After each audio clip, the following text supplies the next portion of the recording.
First, guys, I am thrilled to be on this show. You guys know how much I love watching you guys. Man. But You're the man, Woj. Listen, this is a massive deal all around. Listen, for the Brooklyn Nets to go out and get James Harden, this was something that Kevin Durant very much wanted. He and Harden started talking about this months ago. And listen, with the uncertainty surrounding Kyrie Irving right now, and I think there's still hope, expectation, he returns and plays for this team. You remember, free agency comes back upon you pretty quick in this league. Kevin Durant's in the second year of a 4-year deal, and getting Harden, that's another reason for Durant to want to stay. But now, if you get Irving back and he's back to playing at a high level, you have a 1-2-3, perhaps unlike we've seen in this league in the modern era, but certainly it comes at a steep price. 4 first-round picks, 4 pick swaps. The picks are unprotected. One of those picks is coming from Cleveland. This is part of a 3-way deal, really a 4-way deal. Karis LeVert goes from the Nets to the Indiana Pacers, and Indiana sends Victor Oladipo to Houston. So a lot of moving parts in this deal. Yeah, you mentioned some of those moving parts, and the Kyrie piece of this is really interesting. I want to get back to that, but let's talk about this 4-team deal. Give us a little more detail on the second level part of this, other than just James Harden joining the Nets. Well, I think this was a deal really that came together in the last couple days, and Philadelphia was very much in pursuit of James Harden. Obviously, Daryl Morey, their president, traded for him in Houston, won a great deal with him. But ultimately, this Nets deal, this package, bringing Cleveland into it, got it done. And I think for Houston, you look at them, remember, they gave up a lot of picks in that Chris Paul, Russell Westbrook deal. They get them back and then some, and it gives the Rockets now, their new GM, Rafael Stone, an ability to start a rebuild. Victor Oladipo's in the last year of his contract. They can see how that goes. Do they want to re-sign him? Does he want to be there? But certainly a blockbuster deal by any standard in the NBA. And it is going to be fascinating to see Harden and Kevin Durant reunited in Brooklyn. Obviously, they played in Oklahoma City together. And then Kyrie Irving, likely, potentially, you would expect at some point as part of that mix too. Wow. As all this was coming down, Woj, on your Twitter, it was like looking around like, wow, what else is going to be added to this? But just to recap for everybody, we see James Harden go from Houston to the Brooklyn Nets, joining up with Kevin Durant, something that he wanted to do. Thanks so much to Woj for joining us here on NFL Live. Much more coverage on this James Harden blockbuster trade at 6 Eastern on SportsCenter. Keep it locked right here on ESPN. We'll have all the breakdown. Woj, of course, continuing to keep everybody up to date on all of. Max, how does this make Harden look?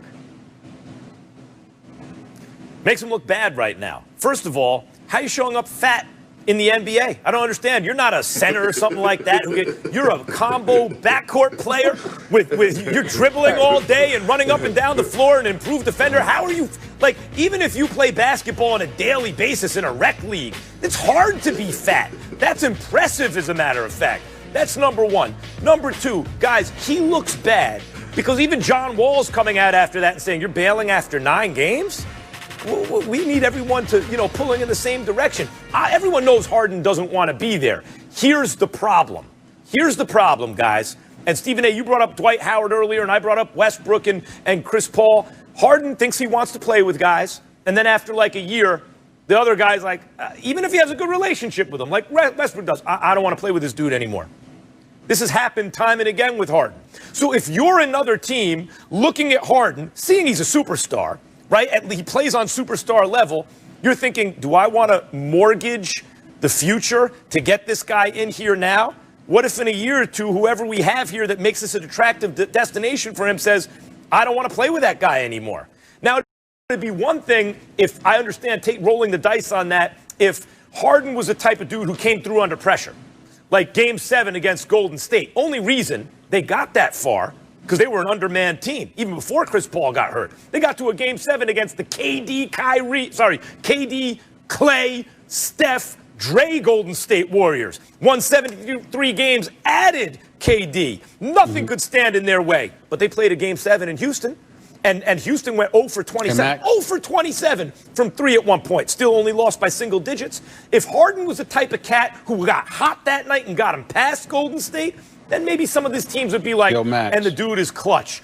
He's going to deliver us a championship. Let's grab him. But they don't feel that way. And what you're seeing is teams unwilling to give the Rockets superstar compensation for Harden. So right now, what Harden looks like is a non-superstar on the trade market. Max, I respect your opinions, and I don't disagree with you, but you're giving me your opinion. I'm trying to give you some information. I've been on the phone all morning. Here's what they're saying about Harden. He's given 50% effort. He's taken about 35% of the shots he normally takes. And because of that, his teammates, he's not getting along with them because he's made it very, very clear to them that he does not believe in them and that he doesn't want to play with them and he doesn't want to be there. He's considered somebody that's being good to the city of Houston because he loves H-Town.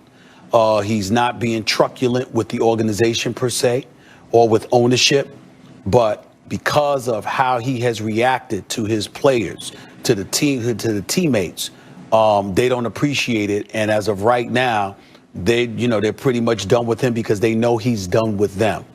As a result, Max, from what I'm being told, the Houston Rockets are strongly considering granting James Harden his request to let him sit out and not be with the team anymore until they're able to move him.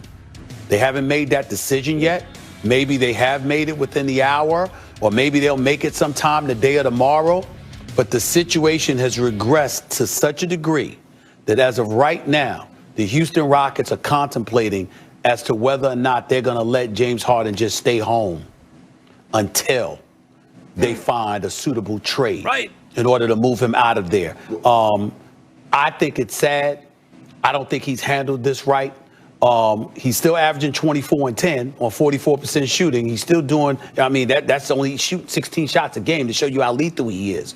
But I think it's a damn shame that Steven Silas, who waited 20 years as an African-American assistant in the NBA to get this opportunity, to be subjected to this. I don't think that makes James Harden look good in a lot of people's eyes. But I'm not going to completely absolve the Houston Rockets from this in this regard. They kind of created a culture. Mike D'Antoni is gone. That's his guy. Daryl Morey is gone. That's his guy. You should have moved him out, too. They didn't. He desperately wants out.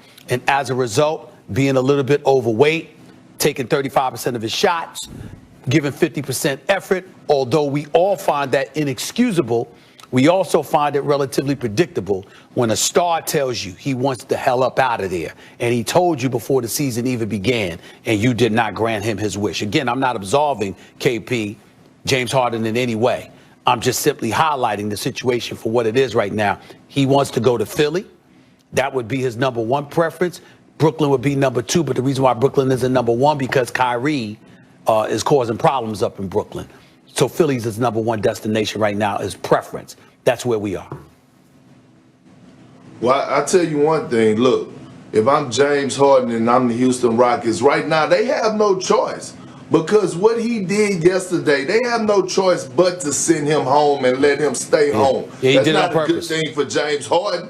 That's not a good thing for James Harden because he might come back looking like me, all right? But that's the first thing. Second thing is, he's bogus as hell, Stephen A. And he's not bogus for asking for a trade. He's not bogus for wanting to go compete for a title. Or he's not bogus for saying, his time is up. He don't really want to be here in H-Town right now. I get that. But the number one rule, the number one locker room rule is you can never throw your teammates under the bus. And that's exactly what he did last night. And with him going to the podium and saying, we're not good enough, that's disrespectful to John Wall. That's disrespectful to Christian Woods. That's disrespectful to Eric Gordon. That's disrespectful PJ Tucker. to House, to PJ Marcus Tucker, Cousins, to everybody. Yeah. That's basically saying I'm playing with a bunch of scrubs, and I'm not saying it to that nature because I think each and every one of those guys could play their tails off. You know, and they was playing inspiring basketball before James Harden got back. So now you can't walk up into the locker room now because guys are giving you the side eye. These are still grown men at the end of the day that's not going to tolerate disrespect. And some things could transpire in that locker room that you don't want to transpire. We all know how Boogie get down. You know he's a guy that's going to speak his mind and a fight go with it. So the best decision right now is to grant James Harden his wish and get him up out of Houston, but let him stay home. It's not good for James Harden because, like I said, he's going to come back looking like me, but it's cool. He'd have to lose weight to look like you right now, Perk. This is why I told you guys over the last month, Harden had the leverage. This is what a superstar can do. He looks bad right now. There's no way to do it without looking bad. He looks bad right now, but he looks bad because the Rockets are not being offered superstar compensation for him. Remember when I told Fertitta directly I sent open letter to Tillman Fertitta. You have to trade him now. You have to let everybody know we're trading him. Come with your best offer. We're not negotiating. We're going to take the best offer. That would have gotten Fertitta maximum value, optimal value for James Harden. The longer you wait, the worse it's going to be. He becomes an increasingly distressed asset. This is what I'm talking about. Guys, when a superstar tells a team, I don't want to play here anymore, the best thing they can do is pull the trigger on a deal. Because if he does what Harden's doing now, they're going to wind up getting less for him than they would have gotten. I will say this real quickly. Christian Woods is no scrub. He's giving you 22 a night.